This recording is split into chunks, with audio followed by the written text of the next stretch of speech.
Мынаны қараңдаршы.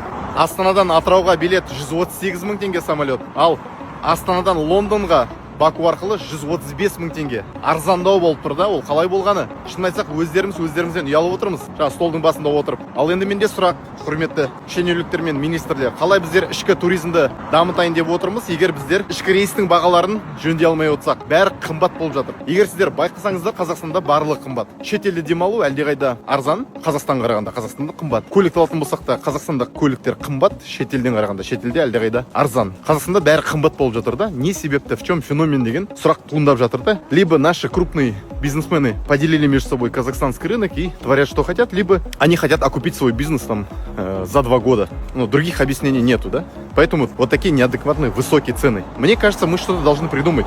Контролировать цены, не знаю, либо наконец-то запускать в Казахстан других бизнесменов крупных иностранных для того, чтобы создавалась конкуренция. Конкуренция бар жерде, качество болады и бағалары арзан болады.